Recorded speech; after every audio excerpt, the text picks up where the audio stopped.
Assalamu alaikum. I am your host Salim bin Muhammad Rafi, and this is my vlog on Zamir Universal Television. I'm glad and I want to thank all my listeners and subscribers who give me this honor to come back and talk to you again. After now, in my first vlog about Ukraine war and about the Third World War, and my caution and my all the arguments, all the alternatives, and all the which things I have pointed out historically, I am now going to talk to you about India. We all get very excited, very impressed to present one side of the picture, and usually we measure that with GDP. We measure that with the amount on the number of trillionaires, the billionaires, where there are few hundred or few thousand where the wealth is concentrated, and we talk about our achievements.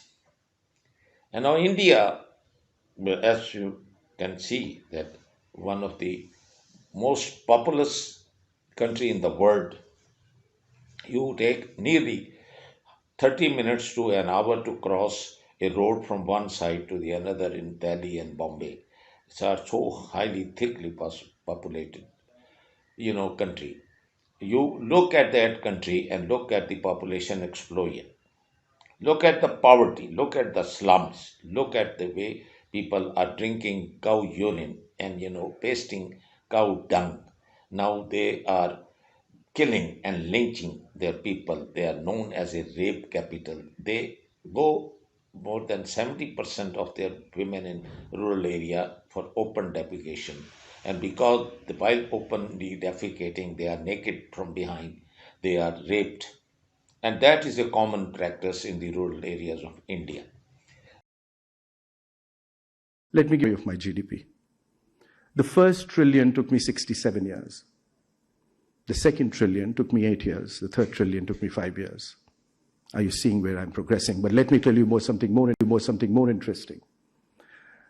From 2015 until now, that is what? We are 9 years. I moved ahead of Russia, Italy, Brazil, France, UK from number 10 to number 5 in size of my GDP. I'm knocking at Germany. By the end of this year or early next year, I become number 4. And before the pandemic, I was the fastest growing large economy on the planet. And after the pandemic, I am the fastest growing large economy on the planet. This story, ladies and gentlemen, has just begun. Ladies and gentlemen, just 9,000 days from today, I'll turn 100. 15th August, 2047.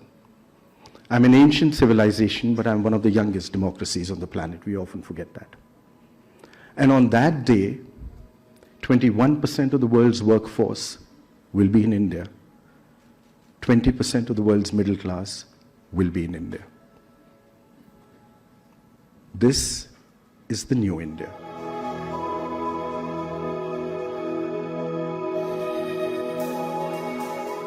When will you think you are a successful startup nation? And I had said, the day an Indian mother is willing to give her daughter in marriage to a young startup.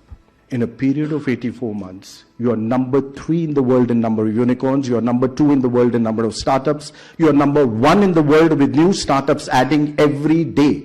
The total FDI I've received in my history from 1947 has been about $950 odd billion. 532 of them has come in the past 90 months. It's come from 162 countries. It's a global record. Remember, FDI is not just about the dollar coming in. FDI is about trust. FDI is about the world's trust in you, in your future, in your leadership, in your opportunity, in your entrepreneurship, and your ability to partner with them and to deliver on their faith and trust in you. 162. And let me tell you, for 8 consecutive years from 2015, we set up a new FDI record for ourselves every year. Even in the midst of the lockdown in 2022, the most unprecedented lockdown in human history, You received your highest ever FDI of $83.5 billion. Highest ever. Ladies and gentlemen, just 9,000 days from today, I'll turn 100. 15th August, 2047. I'm an ancient civilization, but I'm one of the youngest democracies on the planet. We often forget that. And on that day, 21% of the world's workforce will be in India. 20% of the world's middle class will be in India. This is the new India. So this rhetoric you are listening to in the audio, but this is my answer to this person. And it isn't just my answer. There are a lot of people who compare India and they say, oh, look, the Google is being headed by a Hindu. Look at the even United Kingdom have a Hindu prime minister. Look at the Yahoo, look at all the money up there and there. For God's sake, you will find many Muslims who are trillionaires in the United States. One single person in the Turkish earthquake, a Pakistani trader, went into the Turkish embassy and donated $25 million without telling his name. Do you know that Al-Atishi, a philanthropist in India, a Muslim, who has contributed and continues to contribute throughout the world, throughout India. So what on earth nonsense you are talking about? Look at the industry which brings you revenue in your film industry in Bollywood. Look at all the leading actors who bring trillions and trillions are Muslims. Look at even those three Khans. So for God's sake, just just look back into your collars. The thing you boast about the nuclear having an explosion, who was there? Was again a Muslim, a nuclear scientist who gave you this nuclear explosion technology and bomb was a Muslim. BGP, the party which ruins and brought curse since 2014 on India and divided India, which will never ever be the same, had not a single tiny contribution in the independence movement. It's unfortunate that the Congress and other parties, along with other parties, including All India Muslim League, all other parties there, they are the one who gave their lives. Majority of them who gave their life for independence of India was Muslims. You talk about the GDP, was Mughals gave you all the culture, gave you all that cleanliness, gave you, justice, gave you tolerance to accept that mosques and churches and your gurdwaras can go side by side. You can live side by side. You can marry in each other's, you are reversing that. You are reversing history. You want to go back into the Stone Age. And that's what you're boasting about. At this expense, you have a GDP like this. Or this expense in 2024, you will be placing the world. With this, I will only say the dust in the mouth of those people with the think tank who are boasting about these achievements. You have to see the achievement at what expense. Is your population, just like in a social state, is getting the same education, same health, same, infrastructure, the roads, all the fields, subsidies, they can have their both ends meet, they can eat 3 meals a day, they can send their kids to school, they can wear the same clothes, they are safe. How can you do that? But look at this chap who's just posting and giving lectures, and people are, forwarding his video to others. And I see many people forwarding on the social media about the Yahoo and this, and about the Indian origin Prime Minister and Indian origin Vice President, of United States of America. My God, nobody ever talked about it. Canada has a Sikh minister in the Ottawa in cabinet. Nobody talks about it. And years ago, 40, 50 years ago, in Vancouver, one of the British Columbia, one of the rich provinces of Canada, the governor was a Sikh. Nobody even talked about it because it's normal. If a Sikh is a Canadian citizen and has contributed a lot to that, Why should not he be a governor? Why it is so exception? Why Kamala Harris should not be a vice president if she has contributed a lot in California and she has been a good politician? Well, why it has anything to do with India? She is an American. Sikh is a Canadian. So do you make a lot of fuss about it? So the guy who is in Yahoo or guy is in Google, they are Americans. They're not Indians. They were born, accidentally in India, but they were educated, they raised, they made earned money, they elevated to this position. So good luck. So are Muslims, so are Turkish, so are the people who make vaccines, so are the people who develop nuclear explosions. They are the people who did, in physics, in astronomy, in other, even in NASA, you will find so many engineers are of Muslim origin. So are Hindus. So what has it got to do with religion or where you were born that you have done? Same India, when I said the defecation, you have no toilets, you don't have a clean drinking water, where your people are starving, where you are not giving equal rights to the farmers for their crops, where you are exploiting, where you are giving them loans and they are suiciding. Look at the suicidal rate. Look at the rape rate. Look at the people who are committing, adultery in India. So instead of you concentrating on it, you are walking on a wrong path because that's what where you are heading.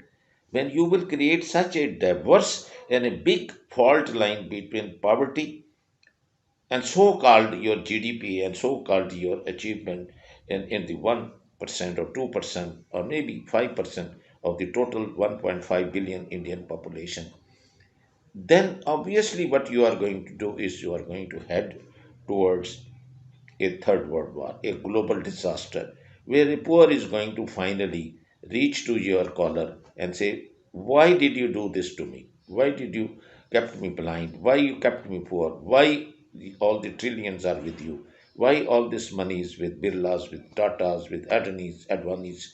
Why? When this question starts to crop up, which will soon crop up, I'm sorry, I feel sorry for you, then you are not going to escape.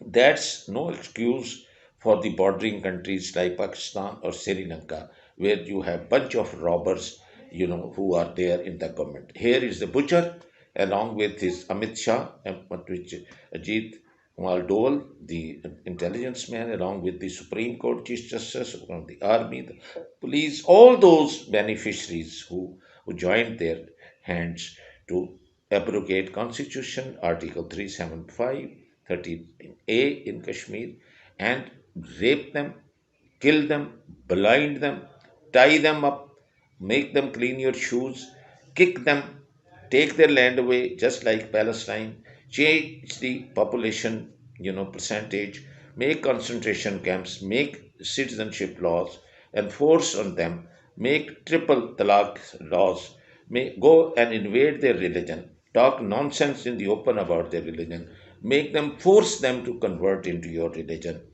It is development. So equally, I pity the countries where a bunch of robbers and now they have brought the country to the level of begging. $500 billion के मालिक दुनिया के अमीर तरीन शख्स उनेसिस की मौत किस बेचारगी की हालत में हुई?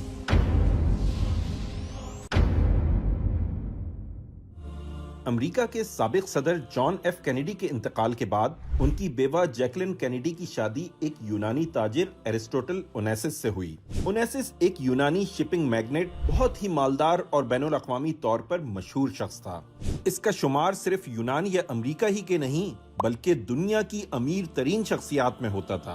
और गो के वो पहले ही एक जानी पहचानी शख्सियत था, लेकिन जैकलिन से शादी के बाद तो वो शोहरत की बुलंदियों को पहुंच गया। 1973 तक उसकी जिंदगी कई लोगों के लिए काबिले रश्क थी, मगर उसी साल उसके जवां साल बेटे की मौत और फिर 1974 में इसको मायस्थीनिया ग्रेविया नामी बीमारी ने हिला कर रख दिया।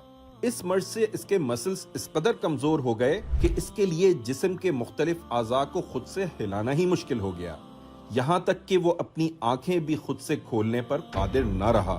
बीमारी के दौरान जब उससे पूछा गया कि तुम्हारी जिंदगी की सबसे बड़ी ख्वाहिश क्या है, तो उस वक्त के $500 मिलियन के मालिक उनैसिस ने जवाब दिया कि मैं बस एक मर्तबा अपनी आंखों को खुद से झपकना चाहता हूँ, चाहे उसके लिए मुझे अपनी पूरी दौलत ही क्यों ना देनी पड़े।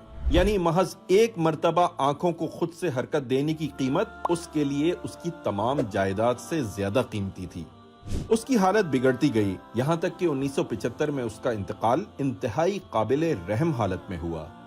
गोया आज अगर हम अपनी आंखों को खुद से खोल और बंद कर सकते हैं तो हम दुनिया के इस अमीर तरीन शख्स से ज्यादा मालदार हैं। हमारे जिस्म के आज़ा अगर सलामत हैं तो समझ लीजिए कि हम अरबपति हैं, क्योंकि सिर्फ अमेरिका ही में हर घंटे कोई ना कोई शख्स सिर्फ इस वजह से मर जाता है कि इसको ट्रांसप्लांट करने के लिए मतलूबा ऑर्गन बर वक्त नहीं मिल पाता। अपनी अच्छी सेहत और कीमती सलाहियतों को उनके जाया होने से पहले गनीमत जानिए और इन्हें बेहतरीन रास्ते पर लगा दीजिए, क्योंकि अल्लाह के रसूल सल्लल्लाहु अलैहि वसल्लम ने फरमाया, 5 चीजों से पहले 5 चीजों को गनीमत शुमार करो। जवानी को बुढ़ापे से पहले, सेहत को बीमारी से पहले, मालदारी को तंगदस्ती से पहले, फरागत को मशगूलियत से पहले और जिंदगी को मौत से पहले। And starving their people. I'm talking of Pakistan now. I'm talking of Bangladesh. I'm talking of Sri Lanka. I'm talking of all the neighboring countries. Once the manufacturing is taken away from Bangladesh, once all those people who have just come, instead of going to Korea and China, they came up there. Tell me where their economy will be. Where all those women who are making stretch wear, they are making jeans, when all this is taken away. Every second shop you go in the United States or Europe, you see made in Bangladesh. It used to be 30 years, 40 years ago, you go on an arrow shirt, it used to be made in Korea, then Indonesia. Now it's Bangladesh, but then Vietnam. So wherever there is a cheap labor, they will go. Same is in India. So unfortunately, there's nothing to brag about. If there is anything to brag about, tell me what is the India discovered? Which planet? Which cure for cancer? Where they have brought, some nice way of living, to live in peace and live with equal, food and wealth and facilities for the poor. Where is it? Where are those laws? Where there are rules? Where for is a pluralism? Where is your tolerance? Where you do not discriminate and kill and lynch Muslims, or kill and lynch or burn alive Christians or Dalits, or bare naked their women and humiliate them and make them talk about Jai Sri Ram and talk nonsense to say about their holy book about something very derogatory. Is this the development? Is that's what you are bragging about? And then you drink cow urine and you put that cow dung over your bodies and you brag about it. You talk naked, your genitalia are visible when you go up to the mountains and you are saying you are doing some sort of a religious ritual. I'm very sorry to say this is not acceptable to the advanced human race, the crown of creation, God Almighty. When you compare amongst the nations, India is right at the bottom of the whole world as far as their way of living, their food, drinking cow urine, dung, making cow dung as a treatment for cancer. Look at how intolerant you have become, how you burn people alive, how you rape them, how every day you see them doing things. Nobody wants to come to India now. And you brag. Stop it. And I say, learn to Pakistan, Bangladesh, Sri Lanka, and all the neighboring countries, learn a lesson from India. Don't do that. Look after your population, give them equal rights, take care of their human rights, the basic human rights. Don't let this, the unnatural, way of having your sexual desires met. Don't let your religion dictate you so that you kill and dominate and try to eradicate all the religion, their places of worship, their places where they go for education, way of living, or they're wearing a hijab, or wherever. You get out with a belly button naked, or you were there, you buttocks or their gluteal muscles, you're showing up, or your legs and knees. Nobody's going to ask you, and nobody says that don't do it. That's your culture. That's your culture. You put on your face something red on your, in the between your hairline, and you put on your forehead. Nobody says don't do it. That's your culture. Do it. Same way, do you let them wear what they wear? Let the Bahras, let the Ismailis, let these Muslims, let Sikhs wear turban. Let you, you want to wear your clothes when you go to Mandir. Nobody should stop you. You go and ring the bell and go inside and pour milk over your God. Who is there to stop you? So don't interfere with that. Be tolerant. Be same the pluralistic society. Years ago, I heard the lecture of Aga Khan in Harvard University about pluralism and why Islam is the only religion which advocates and practices pluralistic society. And that's what is the secret of spread of Islam in the whole world. With these words, that we have to be tolerant, we have to learn to live together, be pluralistic, and do not demolish and do not insult and do not slogans against another religion, because it will come back to you and you will not like when your own sacred book or religion is attacked. With these words, I beg your permission. Zamir universal television को subscribe करना ना भूलें, उसके बाद bell button पे click करें और अपने कमेंट्स के सेक्शन में अपने कीमती जो ख्यालात का इजहार ज़रूर